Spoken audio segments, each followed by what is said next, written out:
Hello student, welcome back to the channel. बच्चों, आज के टॉपिक में मैं डिस्कस करूंगा प्रैक्टिकल प्रॉब्लम नंबर 19। बच्चों, ये रेक्टिफिकेशन ऑफ एरर्स के सॉल्यूशंस मैं करा रहा हूं। इसकी सीरीज मैं आपको ये प्लेलिस्ट में भी दूंगा। मैं आपको कंप्लीट सॉल्यूशन की तरफ जा रहा हूं, एक वन बाय वन। मैं आपको 18 तक ऑलरेडी सॉल्यूशंस दे चुका हूं, जो कि टीएस ग्रेवाल की बुक है, जिसका एडिशन 2023-24 का है। तो बच्चों, स्टार्ट करने से पहले मैं बता दूं, मैं करा रहा हूं class 11th accounts, chapter number 17, rectification of errors. बच्चों, ये रेक्टिफिकेशन ऑफ एरर्स में आज हम करेंगे प्रैक्टिकल प्रॉब्लम नंबर 19। तो मैं इसका कंप्लीट सॉल्यूशन करने जा रहा हूं। तो बच्चों देखेंगे क्या टेंशन लिखी हुई है, वही हम मेथड फॉलो करेंगे। करेक्ट एंट्री हमको दिमाग में लानी है, फिर उसके बाद रॉन्ग क्या हो गया, गलती क्या हुई है। देखो, एक तो करेक्ट एंट्री दिमाग में आनी चाहिए कोई भी टेंशन की, क्योंकि आप जनरल एंट्री की एक्सपर्टीज आपके पास है। आप ऑलरेडी जनरल एंट्री कर चुके हैं। सेल हो, परचेज हो, डिस्काउंट अलाउड, रिसीव, कुछ भी टेंशन हो आपको अच्छे से आनी चाहिए। ठीक है, ऑलरेडी आप कंप्लीट कर चुके हैं चैप्टर नंबर 8 जनरल एंट्री का। तो उसके बाद आप ये ध्यान दें कि जब आप करेक्ट एंट्री दिमाग में बना लेते हैं तो आपको रॉन्ग एंट्री जो बुक में दी हुई है उसकी टेंशन लिख लेंगे। उन दोनों के डिफरेंशिएशन में आप मैच करेंगे तो आपको ऑब्वियस सी बात है, आपको रेक्टिफाइंग जनरल एंट्री मिल जाएगी, जो कि आपको यही सॉल्यूशन है। और ये बच्चों ध्यान रहे, कोई भी रेक्टिफिकेशन जनरल एंट्री आप लिख के आते हैं बुक में, आप अपनी प्रैक्टिस के लिए भी, तो आपको नरेशन लिखना बहुत जरूरी है।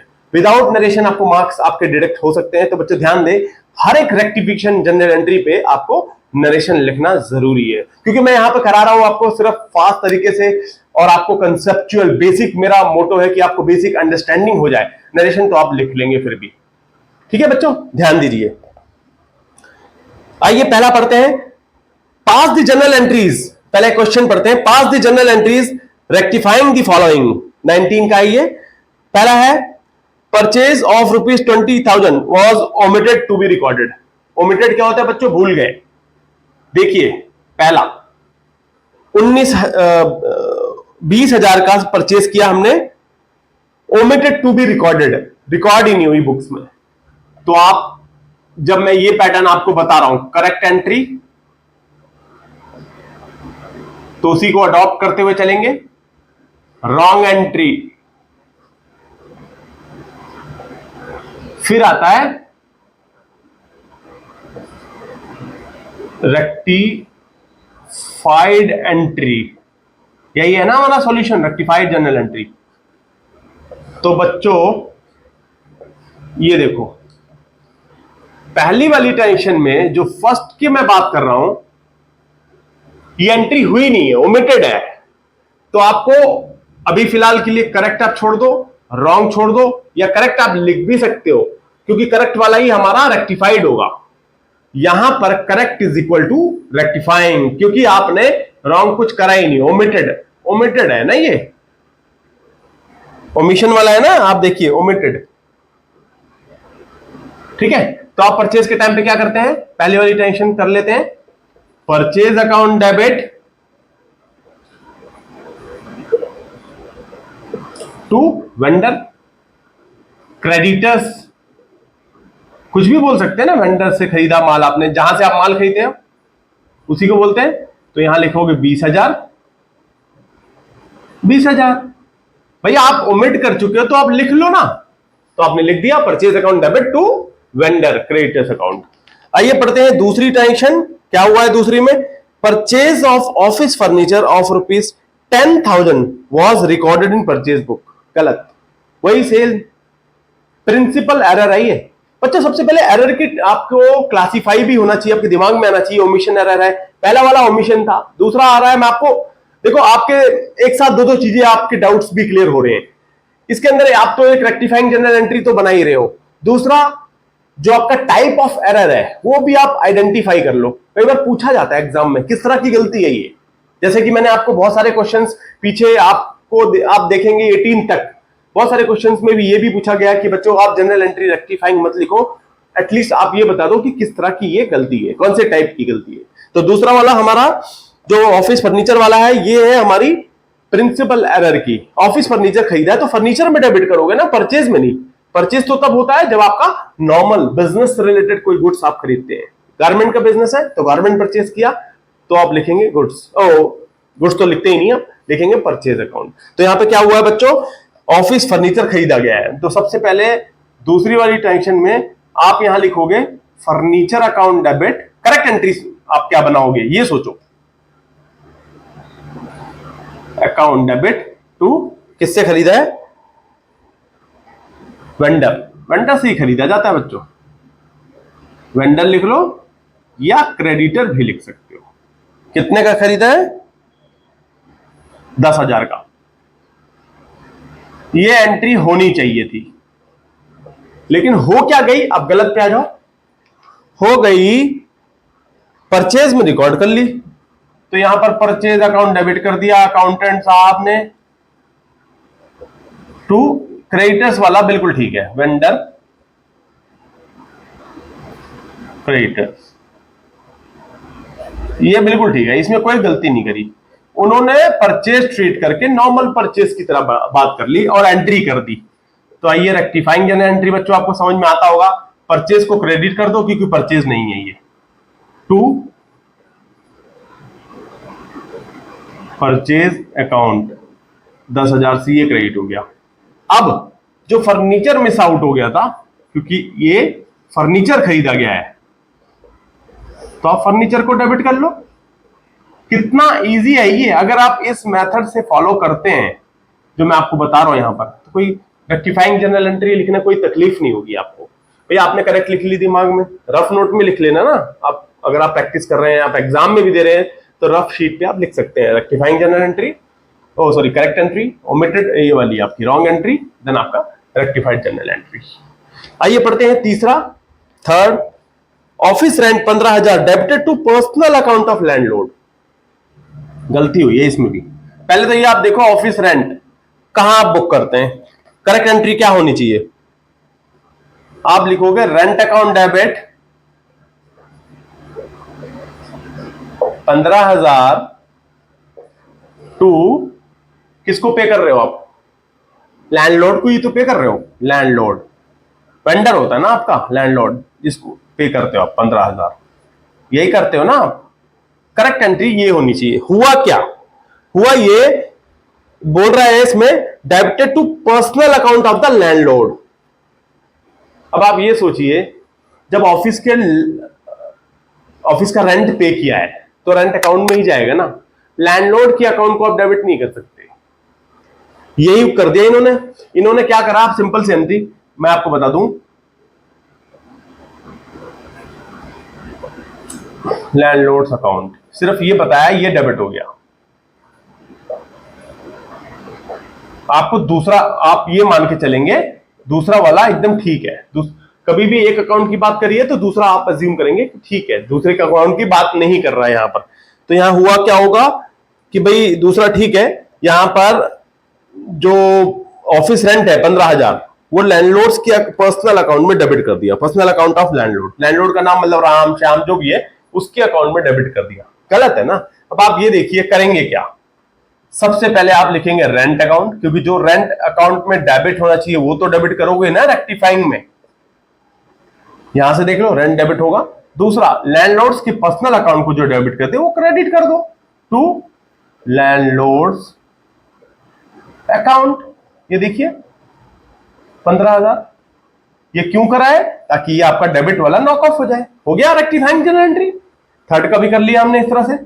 बच्चों बहुत इजी होगा अगर आप रॉन्ग से right entry, correct entry, wrong entry and then rectified journal entry लिखते हैं।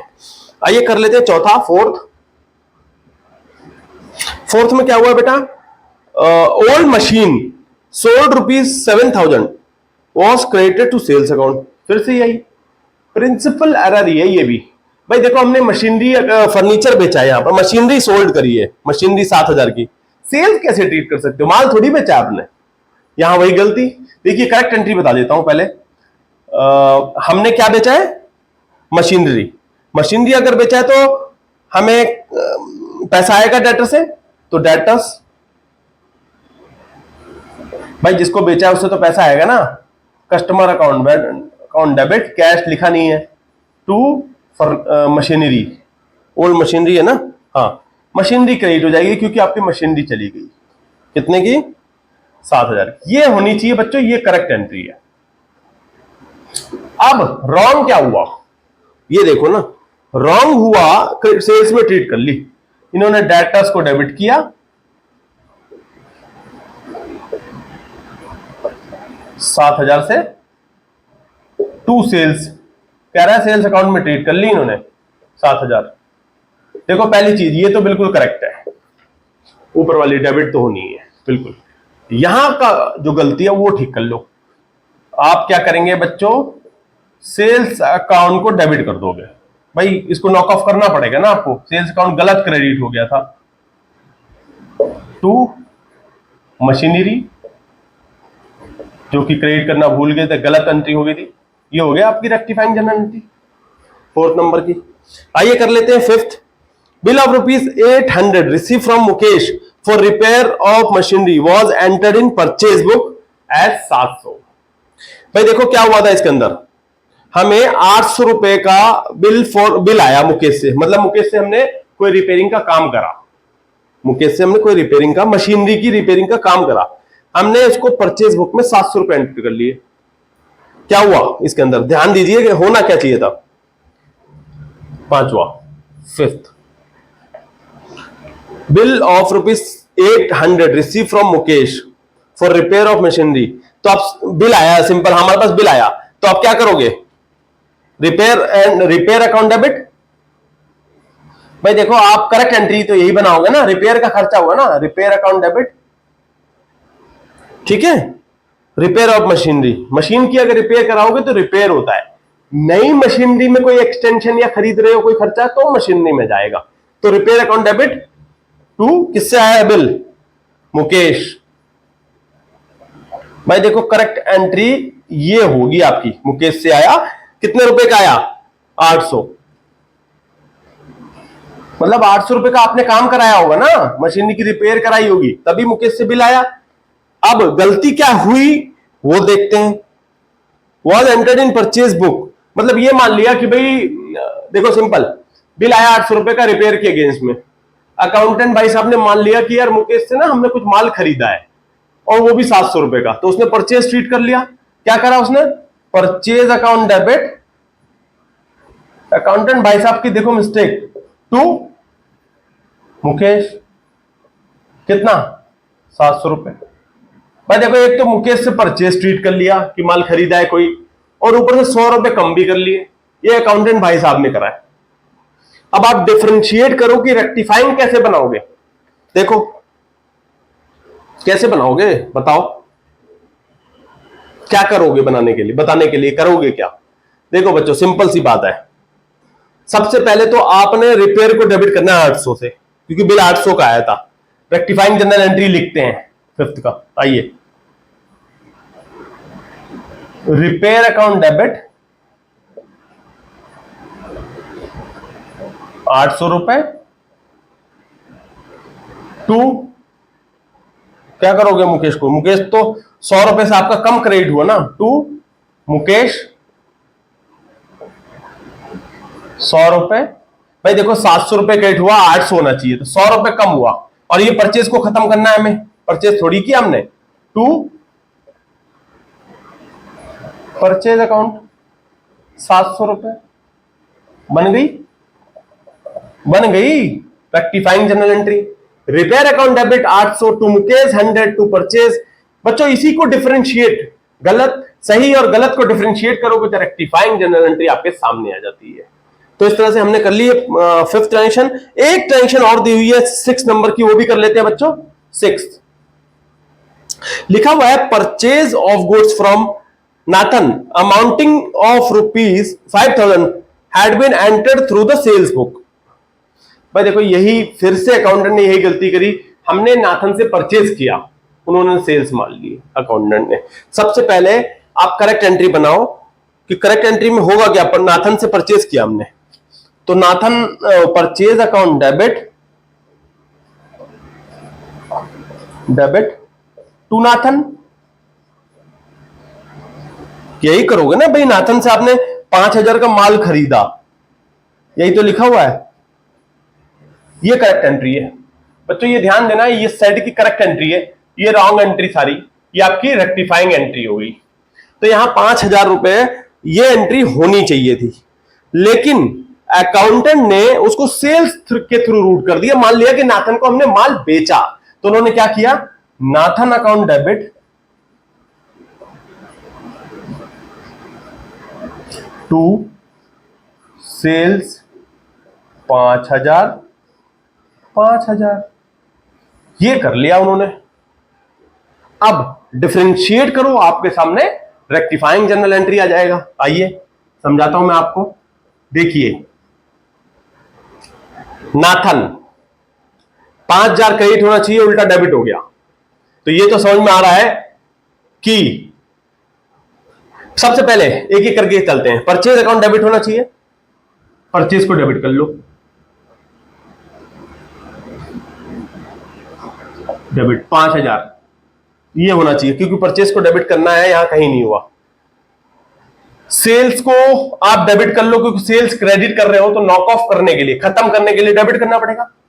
सेल्स अकाउंट डेबिट 5,000, तभी तो ये सेल्स कटेगा ना।